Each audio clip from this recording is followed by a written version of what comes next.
Hello mga kasusyo, good morning.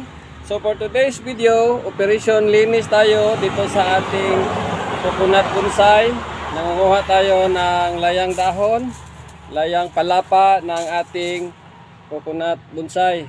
So yan mga kasusyo, tapos na natin to na linisan. So mag 3 inches na yung kanyang puno mga kasusyo. So ngayon buong araw, operation linis tayo dito sa ating coconut bonsai dahil matagal-tagal na itong hindi natin na atupag mga kasusyo.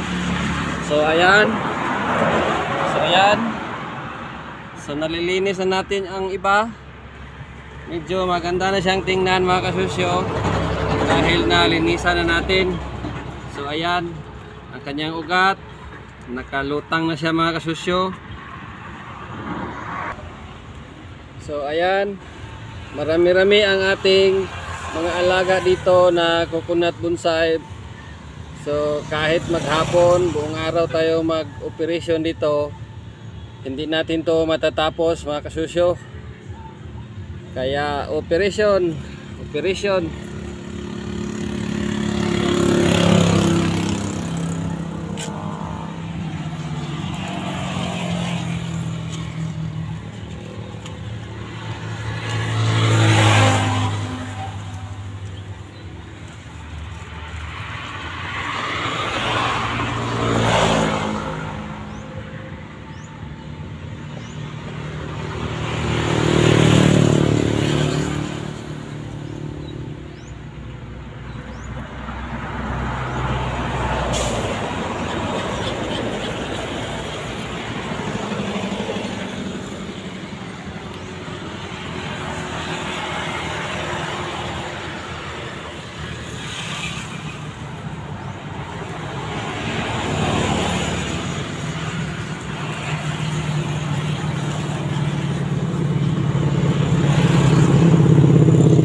So ayan, ipakita natin ang nalinisan na, katatapos lang na linisan na coconut bonsai.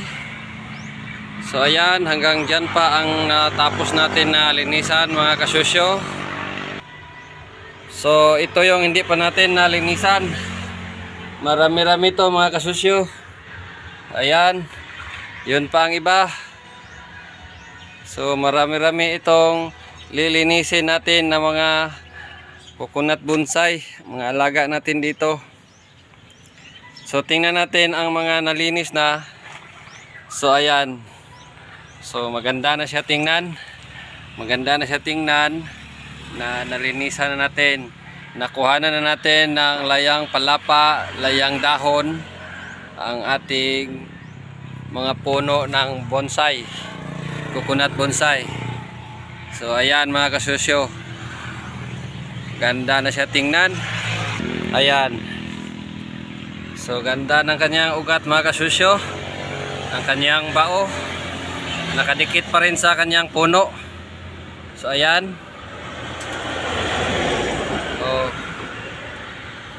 So maganda ngayon dahil bakasyon na. So mapagtuunan natin to ng ano, marami tayong oras dito maglinis ng ating mga alaga. Napabayaan talaga natin ito mga kasusyo dahil na-busy tayo sa maraming gawain, maraming transaksyon. So ayan tuloy, marami tayong napabayaan dito ng mga alaga. So di bali natapos na natin ang iba. So malinis na to.